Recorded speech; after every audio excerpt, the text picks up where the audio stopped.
플레이오프 기간이죠. 오늘 또 중요한 게임이 있는데요. 사실 저는 그 농구를 굉장히 좋아해요. 굉장히 좋아하는데 오해하지 마시고요. 운동신경이 너무 없어서 잘한다는 게 아니라 굉장히 못해요. 못하는데 보는 거는 굉장히 좋아합니다. 운동을 좋아하고 더더구나 또 그 게임을 보고 그 평가하고 어떻게 이게 뭐가 문제다, 어떻게 임프루브를 시켰다 이런 걸 하는 거는 누구보다 잘합니다. 그런데 물론 젊었을 때만큼은 아니지만 그런 모든 게임을 젊었을 때 같이 뭐 every single 게임을 그냥 팔로우하고 그러지는 않지만 지금도 그래도 NBA 결승 때는 만사를 제쳐놓고 꼭 봐요. 결승만큼 보는데 그 목사님이 뭐 그렇게 나이가 들어서도 운동 중에서 특별히 농구를 그 바스켓볼을 그렇게 꼭 NBA 결승은 볼라 그러십니까? 한마디로 말하면 너무 경이로워서 그래요. 사람이 할 수 없는 거를 지금 한다 이런 그 경이로움입니다. 여러분 그거 아세요? 그 바스켓볼이 그 농구가 모든 운동 경기 중에서 가장 업셋이 없는 경기인 거 아세요? 그 제가 언제도 한번 얘기한 것 같은데 예를 들어서 베이스볼, 그 야구 같은 거는 아주 약한 팀이 아주 강한 팀을 뭐 10번을 싸운다 그러면 10번 중에 한두 번은 이길 수가 있대요.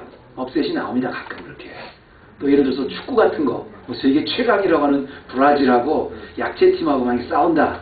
그 만약에 10번, 20번 싸우면 그 아주 약한 그 아시안 팀이 그 브라질을 그 한 번, 두 번은 이길 수 있대요. 가끔가다 이렇게 업셋이 나옵니다. 뭐 그날의 컨디션이라든가 작전이라든가 이런 것에 따라서. 그런데 농구는 절대 그렇지 않아요. 이 작은 공간에서 그 사람 한 선수 한 명 한 명의 그 운동 능력에 의해서만 하기 때문에 사실은 그 다른 걸로 대체할 수가 없다는 거예요. 그런 면에서 모든 인종 중에서 특히 이제 흑인 선수들이 특히 이제 NBA의 그 흑인 선수들은 굉장히 훈련을 잘 받았기 때문에 여러분 덩크할 때 한번 보세요. 다른 거 덩크슛 할 때 보면 무엇보다 우리 여기 운동 좋아하시는 분 하지만 흑인 선수들이 덩크를 할 때 보면 너무 자연스러워 보여요. 너무너무 자연스러워. 그게 너무 어메이징하고 그래서 보는 거예요. 물론 백인 선수들도 덩크를 합니다. 또 심지어는 아시안들도 합니다. 잘하는 사람은 해요. 근데 백인이나 아시안들이 덩크를 할 때 보면 뭔가 좀 어색해 보여요. 죄송하지만 뭔가 하긴 해도 그리고 본인들도 이렇게 하고 나서 좀 어색해요. 정말 이 흑인들이 이렇게 탁 덩크슛을 할 때 보면 그건 왜 그러냐면 여러분 왜 이렇게 자연스러워 보이냐면 그 흑인 선수들 타고난 그 운동 탄력 때문에 그렇습니다. 이건 우리가 배워서 되는 게 아니에요. 뭘 해도 자연스럽게 아주 원래 태어나서부터 그랬던 것처럼 할 수 있는 것. 그 오늘 제목이 자연스러운 믿음의 능력인데요. 자연스러운 거는 그건 타고나는 거예요. 그건 배워서 노력해서 되는 게 아닙니다. 지난주에도 제가 그런 말씀을 한번 드렸습니다만 각자에게 그 달란트가 다 이렇게 틀리다. 그러니까 예를 들어서 왜 나에게는 바가니니 같은 그런 음악적 탤런트를 주지 않으셨을까? 그건 여러분 부러워할 필요 없어요. 여러분에게 다른 은사를 주셨어요. 하나님이 주신 타고난 그 은사는 다 틀린 거예요. 그건 실천할 수 있는 게 아닙니다. 다만 모든 분야에 다 타고난 분야가 있는데 타고난 것처럼 내가 노력해서 그냥 잘하는 정도가 아니라 타고난 사람이 하는 것처럼 아주 인네이트하게 그렇게 할 수 있는 분야가 있습니다. 그게 뭔지 아세요? 그게 바로 믿음의 분야입니다. 여러분 한번 생각해 보세요. 똑같이 우리가 어려운 가운데 믿음을 보여준다고 해도 어떤 사람은 그 믿음을 실천하는 데 있어서 정말 애를 써서 막 스트럭을 하면서 억지로 참아서 이를 갈면서 내가 진짜 이렇게 살아야지 그러는 사람이 있는가 보면 어떤 사람, 어떤 믿음의 선배들은 아주 너무 내추럴하게 자연스럽게 아주 그렇게 그 믿음을 보여주시는 분들이 있지 않습니까? 근데 그런 거 볼 때 여러분 좀 부럽지 않으세요? 나도 환란을 당했을 때 저런 사람처럼 누구처럼 좀 믿음이 저렇게 좀 셌으면 좋겠다. 왜 나는 믿음이 요거밖에 안 될까? 그런 좀 부러워하지 않으세요? 여러분 그런 거 부러워하지 않으세요? 근데 그런 건 부러워하셔도 돼요.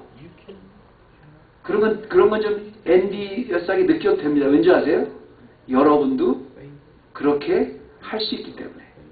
믿음의 분야는 여러분이 자연스러운 믿음처럼 그렇게 여러분도 행사할 수 있어요. 누구나 다 그렇게 할 수 있다는 거예요. 오늘 여러분 제가 자연스러운 믿음 이렇게 제목을 지었는데요. 이 성경에 나오는 인물들 중에서도 특별히 이렇게 보면 그냥 믿음이 아주 자연스러워 보이는 그런 믿음의 소유자들이 있어요. 막 스트러글하고 억지로다가 막 억지로 막 가다가 끌고 가다가 결국 승리하는 게 아니라 언제나 보면 너무 아주 자연스러워 보이는 믿음의 그 용사들이 있는데 그 믿음의 대표적인 우리의 그 선조가 바로 전 다니엘이라고 생각해요. 왜? 다니엘은 사자굴 속에 떨어지는 그 속에서도 아주 자연스러워 보이는 그런 믿음을 보였다는 겁니다. 여러분, 사자굴 속에서 하나님이 이제 다니엘을 건지셨다는 게 오늘 말씀의 배경인데, 물론 이제 사자굴, 막 이렇게 사자가 확 굶주린 사자가 막 뜯어먹는 그런 상황에서도 하나님이 지켜주셨다는 건 물론 대단한 일이지만, 제가 정말 주목하는 것은 여기에 임하는 다니엘의 반응입니다. 다니엘의 믿음이에요. 위기가 왔는데 그냥 큰 위기가 온 것이 아니라 내가 지금 사자 굴 속에 떨어져야 된다는 거예요. 여러분 혹시 zoo 같은 데 가서도 사자 이렇게 대내 보면 같이 있어도 무섭잖아요. 멀리 철창이 있는데도. 근데 배가 고파서 막 으르렁거리는데 거기 내가 떨어진다고 한번 생각해 보세요. 그것도 수십 마리의 사자가 있는 데서. 이건 정말 무서워하는 게 오히려 자연스러운 겁니다. 여기서 굉장히 긴장을 하고 어떻게 해야 될지 모르는 게 사실 사람들이 오히려 더 정직한 모습일 거예요. 그런데도 왜 다니엘은 지금 이런 위기의 순간에도 이렇게 자연스럽냐는 거예요. 여기 사진을 보시면 알겠지만 이게 다른 아니죠. 저게 다니엘은 아닙니다만 저 다니엘 얼굴을 보면 좀 편안해 보이지 않습니까? 사자굴에 들어가야 되는데도 자연스러워요. 도대체 이 믿음이 어디서 나오냐는 겁니다. 이런 건 타고나는 게 아니라 이런 건 저나 여러분 다 누구나 가질 수 있는 믿음입니다. 그리고 그렇게 갖자는 거예요. 어떤 점이 이 다니엘의 이런 자연스러운 믿음을 만들었는가를 바라보자는 것이 오늘 말씀의 배경이에요. 자, 그러면 이 자연스러운 믿음의 능력, 이건 어디서 도대체 생기는 것일까?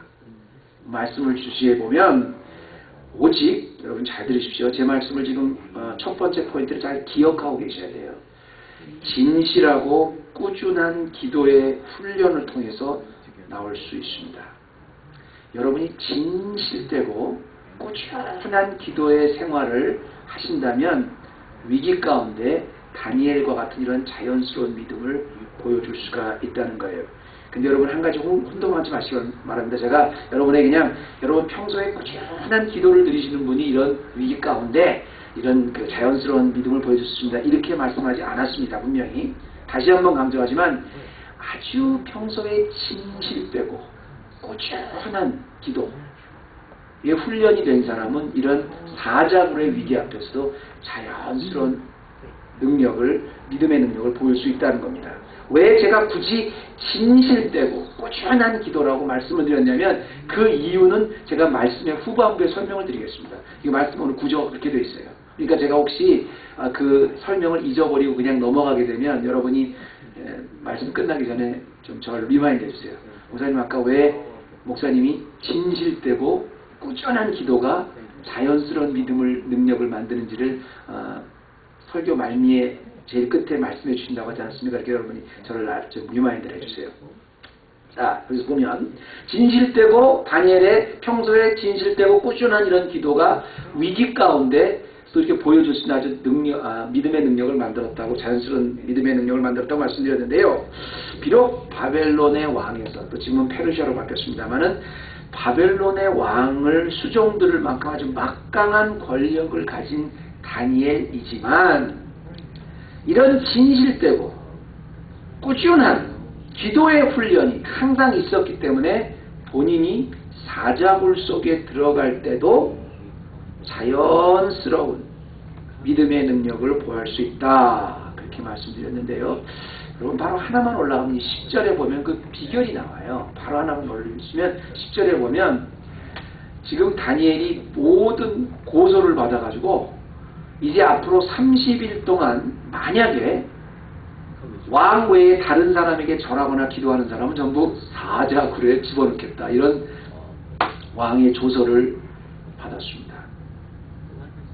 이건 다니엘에겐 큰 위기죠. 그런데 여기 보면 뭐라고 나오냐면 다니엘이 이 조서에 어인이 지켰다는 건 뭐냐면 이제 왕도 그렇게 하겠다 하고 딱 이건 변개를 못하는 거예요. 바꾸지 못하는 거예요. 왕이 시를 한 겁니다.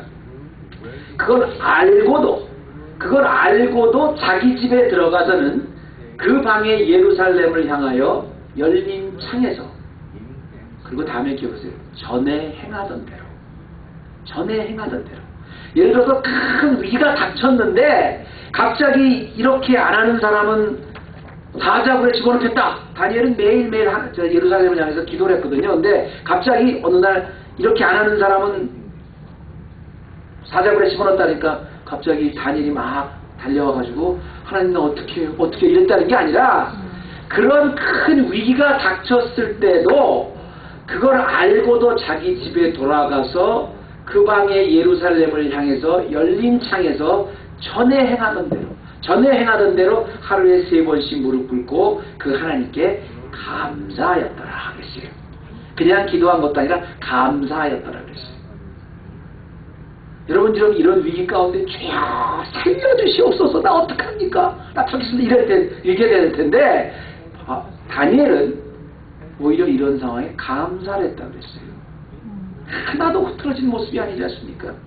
어떻게 이게 가능해요? 하루에 3번 기도해야 된다는 것은 다니엘의 그냥 평생을 지켜온 가치였는데 어떻게 그렇게 3번 내가 계속 기도하면 사자굴에 들어간다는데 어떻게 자연스럽게 전에 행하던 대로 가서 똑같이 하고 감사했다. 다시 한 번만 보여주실래요? 그림. 여기서 하루에 3번씩 창을 향해서 했다는 건 여러분 잘 아시면 이게 우리가 알고 있는 이렇게 보통 방 안에서 이렇게 화장실 같은데 저 위에 보면 조그만 창이 있지 않습니까? 그런 창이 아닙니다. 여기 그 트랜스레이션은 윈도라고 했지만 이때 당시에 그 보면 큰 무늬에 다 볼 수 있는 큰 무늬에 막 이렇게 됐습니다. 제가 그래서 일부러 이 사진을 한 거예요. 그러니까 여기 다 보시면 보이실지 모르겠지만 이 다니엘 방에 큰 이런 그 문이 있죠. 문과 같은 게. 근데 저 밑에 사람 보이세요? 다들 보고 있는 거예요. 지금 다니엘을 이렇게 트랩에 이렇게 끼우려고 그랬던 그 간신배들이 다 보고 있는 거예요. 모든 사람이 다 보고 있는 거예요. 근데 이걸 매일 봤기 때문에 이 앞으로 30일 동안 이렇게 왕후의 다른 사람에게 기도하는 사람은 사자굴에 집어넣게 하십시오. 이렇게 계략을 꾸민 거거든요.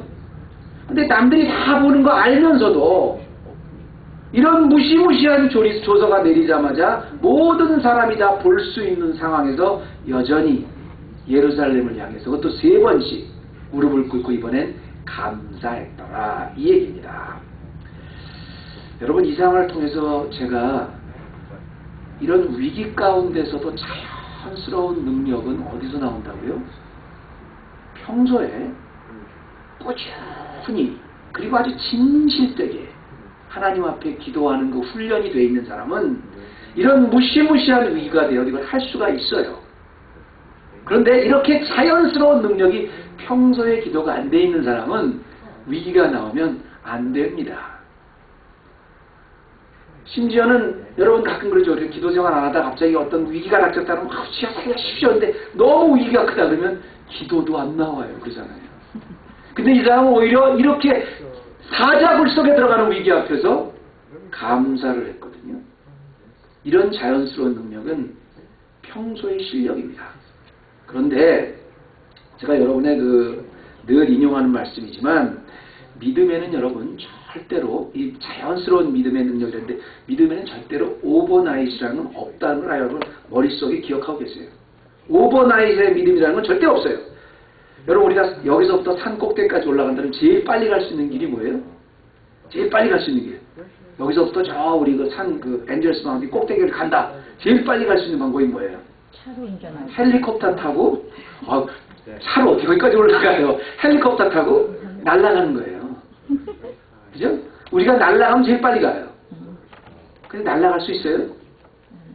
아무리 힘들어도 넘어지고 쓰러져도 지치고 힘들면 중간에 쉬더라도 조금씩 그래도 우리가 걸어서 하나씩 한 계단씩 올라가야지 끝까지 올라갈 수 있는 거잖아요. 그 중에는 넘어지기도 하고 쉬기도 하고 그러다 보면 한참 가다 보면 벌써 내가 한 1000피트까지 올라왔네 이렇게 되는 거잖아요. 신앙에도 마찬가지예요. 내가 하나님 나에게 능력을 주시옵소서 기도하죠. 어느 날 갑자기 내가 성령 받았다. 어느 저기 목사님 만나면, 아주 용한 목사님 만나면, 아주 그 영이 맑은 목사님 만나면 성령 받는데, 그런 거 없어요. 신앙은 우리의 매일매일 삶 속에서 우리가 스트러글 하고, 매일매일 아무리 힘들어도 편안하거나 위기 있을 때나 이렇게 내가 정해놓은 하나님과의 만남의 시간, 꾸준한 훈련을 통해서 가져져야 위기가 와도 그게 나올 수 있는 거예요. 다니엘서를 보면 너무 자연스럽다. 나도 저런 믿음 좀 주세요. 왜 나는 이런 믿음이 없을까요? 평소에 이러세요, 여러분? 편안할 때 이렇게 하시냐고요? 이렇게 꾸준한 기도를 하시냐고요? 여러분, 그 왜 하나님이 이스라엘 백성들을 광야에서 만날 때 매일매일 광야에서 그 만나와 대추라기를 매일매일 공급해 준지 아세요? 매일매일 주셨을 뿐 아니라 그 다음날 거 위해서 세이브하면 다 썩어서 못 먹게 하셨어요.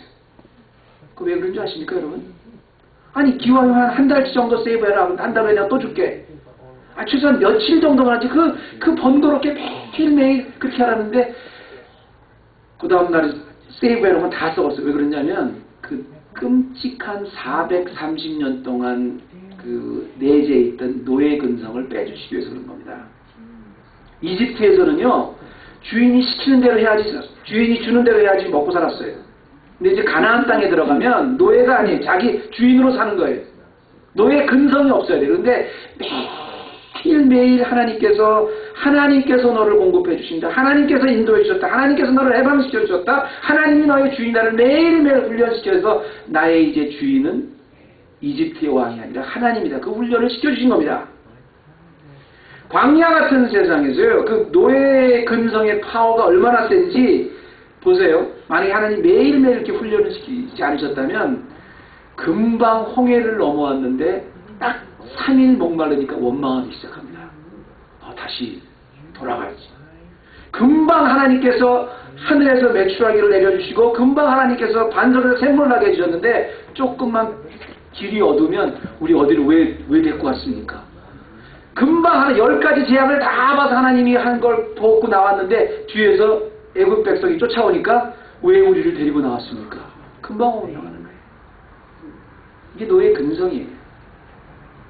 그래서 매일매일, 그래서 예수님도 데일리 브레드라고 말씀하신 거예요. 우리가요, 이 광야 같은 세상을 하나님께서 살게 하신 이유가 있습니다. 우리가 원래 이집트의 노예처럼 죄의 노예였었기 때문에 이 죄의 노예였었던 우리의 육신이 정말 자연스러운 믿음의 소유자로까지 되기 위해서는 이런 매일매일의 하나님의 훈련이 필요한 거예요. 불과 작년에 하나님이 그렇게 크게 나를 역사해 주셔서 나를 살려주셨는데 올해 또 조금 힘들면 원망하기 시작해요. 불과 지난달에 하나님께서 내 기적을 불어서 살려주셨는데 올해 조금 그렇게 그 어려운 고비를 넘겨주셨는데 오늘 또 위기가 닥치면 어떻게 해야 되나, 하나님 왜 이러시나, why me, why 또미가 또 나옵니다. 이건 매일매일의 훈련을 통해서만 할 수 있는 거예요. 자연스러운 믿음의 능력은 만들어지는 겁니다. 한번 부흥회 갔다 오고, 한번 제사훈련 갔다 오고, 한번 어디 갔다 와서 그 믿음이 평생 가는 게 아니에요. 다니엘이 이런 자연스러운 믿음의 능력을 보고 우리가 부럽다, 감탄할 게 아니라 그의 이렇게 변하지 않는 꾸준한 진실된 기도의 능력을 통해서 우리가 배워야 된다는 겁니다. 두 번째는 이렇게 다니엘의 자연스러운 그 믿음의 능력은 진실되고 꾸준한 기도의 훈련뿐 아니라 두 번째는 뭐냐면 평소에 보여주셨던 진실되고 꾸준한 삶의 꾸준함이 있었어요. 평소에 진실되고 성실한 삶의 꾸준함이 있었어요. 그러니까 다니엘은 그 바벨론일 때나 뭐 페르시아일 때나 이렇게 항상 꾸준하게 기도하고 진실되게 기도하고 하루에 3번씩 기도했을 뿐 아니라 그의 삶 자체도 항상 이렇게 성실하고 꾸준했어요. 쉬운 말로 하면 다니엘은 지금 하나님께 이렇게 인정만 받은 게 아니라 다니엘은 오랜 세월 지나도록 모든 사람에게 다 인정을 받을 만큼 성실하고 꾸준했습니다. 그리고 이게 왜 중요하냐면 이것이 바로 자연스러운 믿음의 능력을 만든 기초가 된 겁니다. 보세요. 자, 예루살렘에서 지금 다니엘이 잡혀서 여기로 오지 않았습니까? 아주 어렸을 때 왔는데 지금 수십 년이 지났거든요. 근데 지금 수십 년이 지난 동안 혹시 제가 여러분 다니엘서 강의하면서 제가 다시 한번 좀 물어볼게요. 이거는 여러분이 기억을 하셨을 것 같은데 다니엘이 예루살렘에서 잡혀왔을 때 그 왕이 누구였습니까?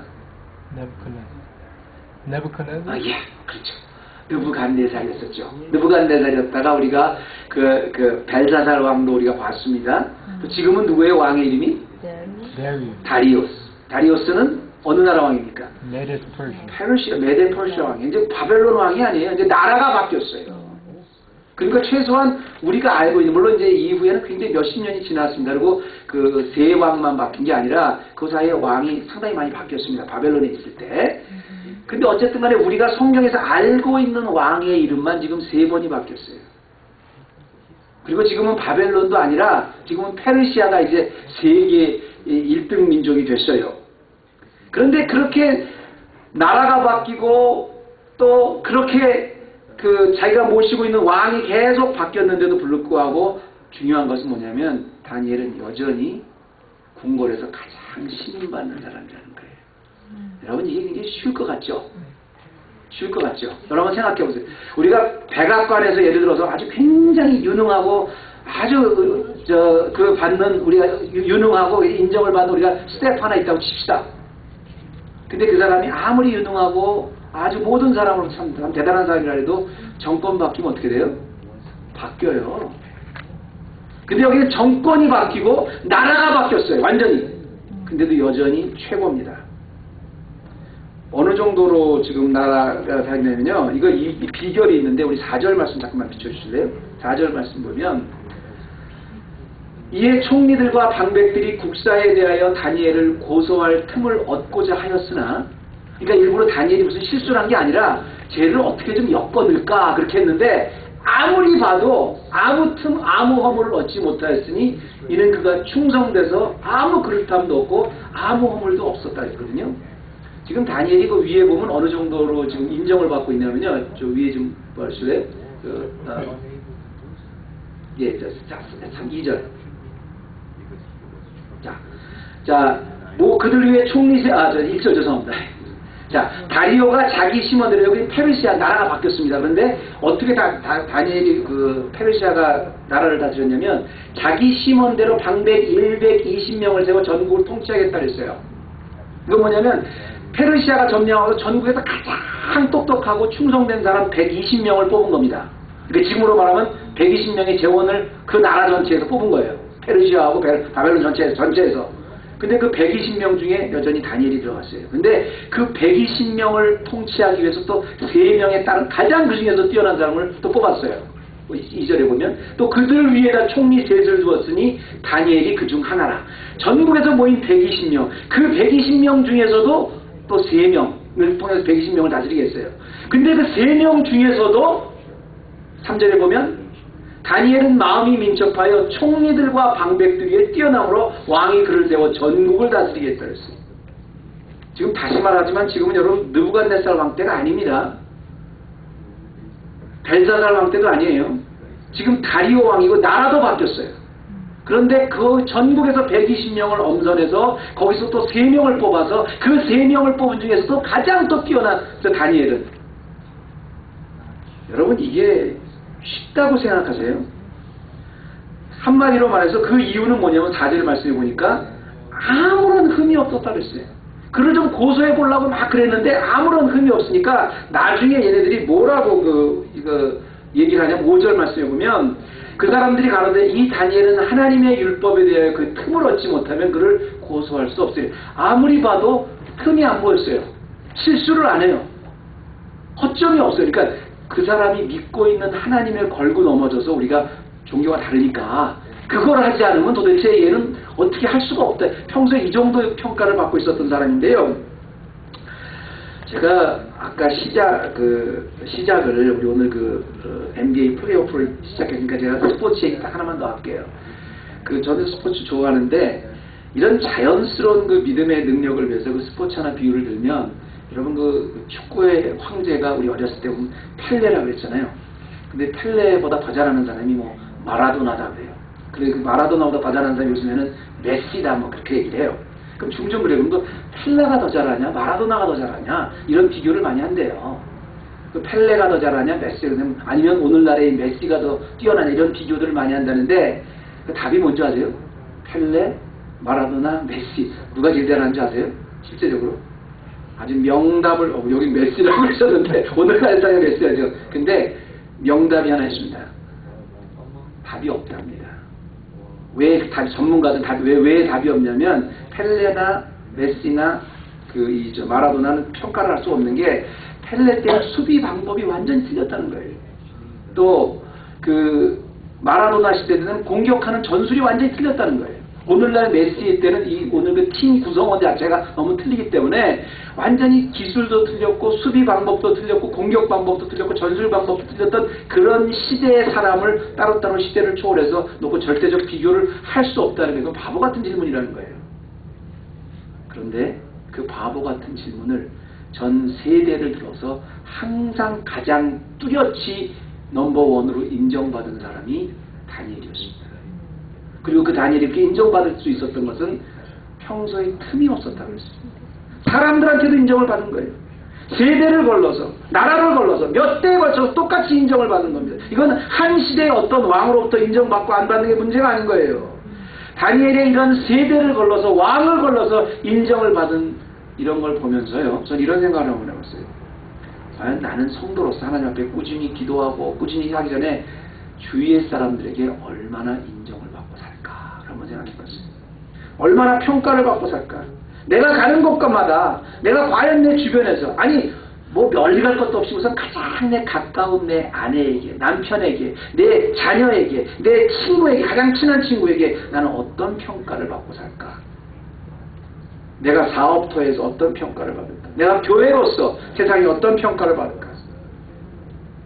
중요한 것은 내가 어디를 가든 성실하게 내가 어떤 평가를 받는가. 그것이 이런 자연스러운 믿음의 능력을 만드는 기초라는 겁니다. 인정을 받는 거예요.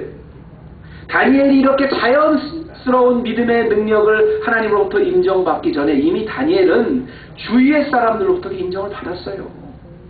그러니까 우리가 열심히 기도하고 열심히 메모하고 하나님 앞에 하는데 그 기도하고 우리가 신앙생활하는 게 우리가 늘 기도원에 가서 하는 게 아니에요. 90% 이상은 항상 세상에 나와서 노출돼서 하는 거예요. 그 속에서 생활로 내 모습이 얼마나 흠잡을 수 없을 만큼 인정을 받냐는 겁니다. 갑자기 한숨이 크게 나서 이런 교회 안에서 죄송합니다. 아주 은혜스러운 한숨이었습니다. 이런 교회 안에서의 모습이 아닌 세상에서의 모습이 자연스럽게 인정을 받는 시대가 지나도 환경이 바뀌어도 아니면 내가 직장이 바뀌어도 이런 자연스럽게 인정받는 그 성도들이 사자굴과 같은 위기 속에서도 자연스러운 인정을 받을 수 있는 거예요. 마지막입니다. 마지막은 잘 여러분이 좀 귀를 쫑긋 듣고 계셔야 되는 게 제가 아까 설명을 한다고 그랬기 때문에 자, 세 번째는 다니엘이 어떻게 해서 또 이렇게 자연스러운 믿음의 능력을 위기 가운데 보여줬냐면 그는 선택의 귀로에서 고민하지 않을 수 있도록 항상 영적 힘을 공급받았습니다. 잘 들으세요. 제가 다니엘이 중요한 선택의 귀로에서 고민하지 않았고 항상 옳은 것을 택했습니다. 이렇게 말하지 않았어요. 하나님은 다니엘은 중요한 선택의 귀로에서 고민하지 않을 수 있도록 결단할 수 있는 힘을 공급받았다는 겁니다. 이게 중요한 거예요. 차이를 아시겠죠? 다니엘은 언제나 무슨 내가 선택에 문제가 왔다, 내가 시험에 문제가 왔다 그러면 여지없이 항상 하나님께서 결단했습니다. 그게 이런 믿음을 만든 게 아니라 그렇게 결단할 수 있도록 매일 힘을 공급받았다는 겁니다. 이게 중요한 거예요. 이게 자연스러운 다니엘의 믿음을 보여줄 수 있었던 핵심이라는 겁니다. 자 보세요. 지금 방금 말씀드렸듯이 다니엘은 모든 왕조를 통틀어서 가장 뛰어난 사람으로 인정받을 만큼 평소에 성실하고 꾸준했습니다. 맞아요. 그게 기초가 된 거예요. 이런 믿음의 기초가 된 거예요. 또 그 전에는 항상 3번씩 무릎 꿇고 하나님 앞에 어떤 상황에서나 기도할 만큼 꾸준한 기도를 드릴 만큼 그런 성실한 그 영적 사람이었어요. 맞아요. 그런데 제가 첫 번째 포인트에서 그냥 꾸준히 이렇게 기도에 훈련이 되어 있습니다. 이렇게 말하지 않고 진실하고 꾸준하게 기도를 했습니다. 하루에 3번씩 진실하고 꾸준하게 기도를 했습니다. 이렇게 표현했고 그 이유를 알려준다 그랬죠. 그 이유가 있습니다. 왜 그래요? 내가 만약에 다니엘은 항상 단순히 그냥 다니엘은 그죠? 어떤 상황에서도 3번씩 꾸준하게 기도를 했기 때문에 이렇게 훈련을 받았습니다. 이렇게 말했다면 뭐가 문제가 되는 거예요? 왜 아니죠? 이런 훈련이 다니엘의 꾸준한 이런 변치 않는 기도가 결국 다니엘의 위기 가운데서도 이렇게 믿음을 보여줄 수 있는 자연스러운 믿음을 만들었습니다. 이렇게 말하면 뭐가 문제가 되는 거예요?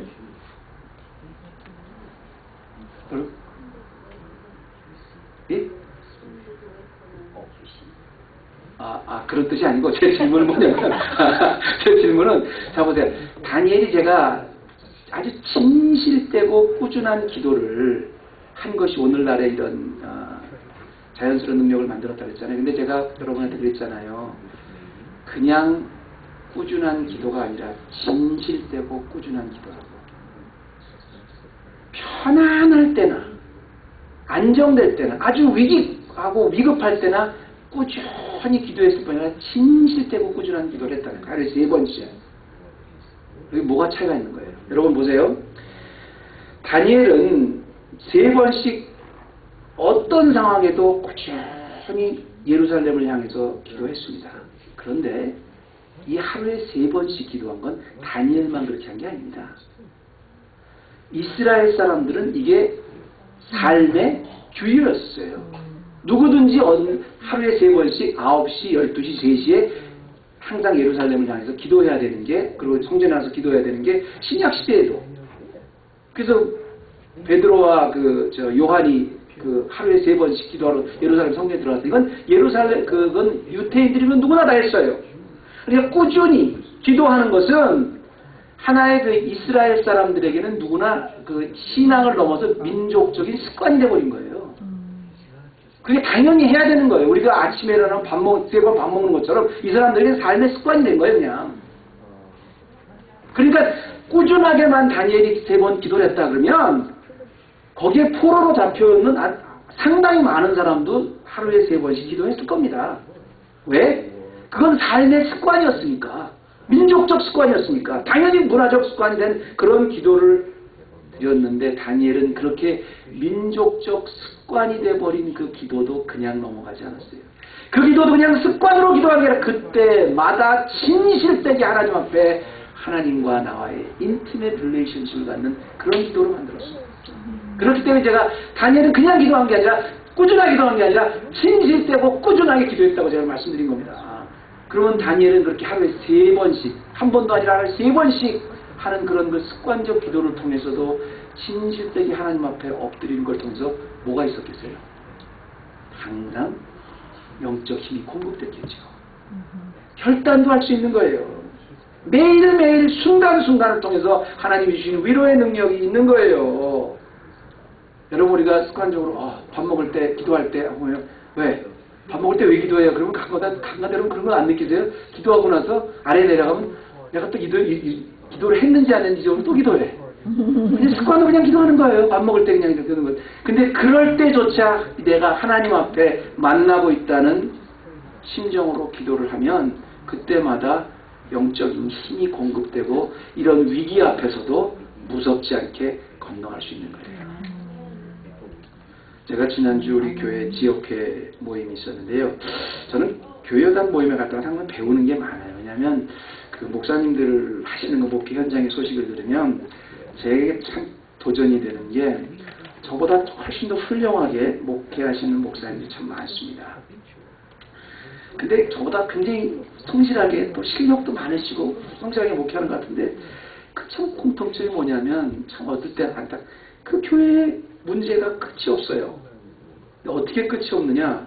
그 리더십 갈등, 내가 보면 별것도 아닌 것 같은데 얼마나 그 갈등이 심한지. 그냥 뭐 이번 주에는 저쪽 장로님 측에서 경찰에다 리스트레이닝 오더를 했다는 등 그냥 하는 그런 소리를 들을 때마다 제가 그런 생각이 돼요. 저렇게 열심히, 저렇게 성실하게, 저렇게 열심히 노력하시는 목사님한테 왜 저런 시련이 끝이 없을까? 그런 생각이 들어요. 어떻게 목회를 감당할까? 꼭 목사만 그래요? 성도는 안 그렇습니까? 제가 제가 이민교회에서 28년 동안 교육자로 있으면서 성도들 가정을 신방해보면, 성도들 어렵게 사는 걸 보면 그야말로 눈물 없이는 옮길 수 없어요. 이민생활 속에서 그 직장 문제 때문에, 건강 문제 때문에, 특별히 그 자녀 문제 때문에 그야말로 가슴이 아픈 게 아니라 가슴에 피멍이 들어가면서 매일매일 살아가는 그 모습을 보면, 야, 어떻게 저런 짐을 안고 여기 살아갈 수 있을까? 어떻게 감당하고 사나? 그런 목사님이나 그런 성도들이나 그래도 감당할 수 사는 건 딱 하나입니다. 방법이 있어요. 매일매일 다니엘과 같이 위로부터 공급해 주시는 그 힘을 경험하면 감당할 수 있어요. 그게 바울이 내가 그리스도 안에서, 내게 능력 주신 안에서 무엇이든지 할 수 있다는 거예요. 내가 자족에도 처할 자고, 내가 풍부에도 처할 자고, 빈궁에도 처할 줄 알아. 일체 자족의 비결을 배웠노라. 아니, 어떻게 로마 감옥과 그냥 가장 높은 위치에 살던 때와 똑같이 만족할 수가 있어요. 위로부터 공급되는 주 안에 있을 땐 가능하다는 겁니다.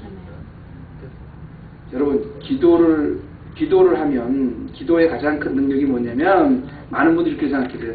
내가 기도를, 능력 있는 기도를 했더니 이 기도에 이렇게 응답을 해주셔서 내가 도저히 감당할 수 없는 짐을 하나님께서 나에게 없애주셨더라. 이게 기도의 축복이 아닙니다, 여러분. 내가 기도를 하면 그 큰 돌을 없애주셔서 이게 기도의 축복이 아니라, 이 시험이 나는 너무 커서 도저히 감당할 수 없을 줄 알았는데, 나는 이 큰 일도 도저히 난 앞으로 건져갈 수 없을 줄 알았는데도 이런 큰 짐도 능히 감당할 수 있게 위로부터 공급되는 힘을 받는 게, 그게 기도의 축복이죠. 아멘. 그래서 에베소 교회를 향한 바울의 기도가 그거였거든요. 내가 일체의 자족을 배웠다 그러면서도 빌립보에서 그렇게 말하면서 마지막 에베소 교인들을 위해서 기도할 때 보면, 내가 경험한 이 예수, 위로 공급되는 이 좋은 힘, 제발 너희들도 좀 체험하고 너희들도 그 경험 좀 해결하는 게, 그게 바울의 마지막 기도예요. 바라기는 우리 헤브론 교회 정말 성도들, 때로는 광야 같은 세상을 살아가면서 우리가 때로는 뜨거운 사막과 같은 그런 곳을 걸어가기도 합니다. 너무 뜨겁고 너무 지치고 너무 힘들고 너무 끝이 없는 그런 시험 때문에 우리가 넘어지기도 하고 지치기도 하고 너무 목이 타서 쓰러지기도 합니다.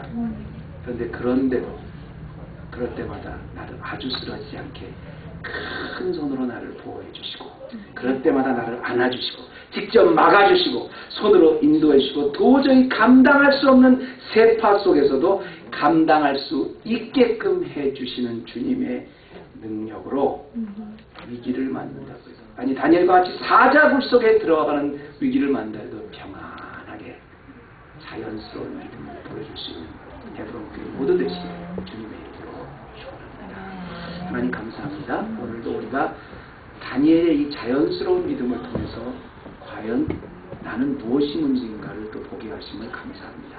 하나님, 오늘 이 믿음의 고백이 나의 고백이 되게 도와주시고, 다니엘과 같이 어떤 환경, 심지어는 사자 굴 속에 들어가야 되는 그런 가운데서도 일체 자족할 수 있을 만큼 내 믿음의 능력을 넓혀 주시옵소서. 예수님의 이름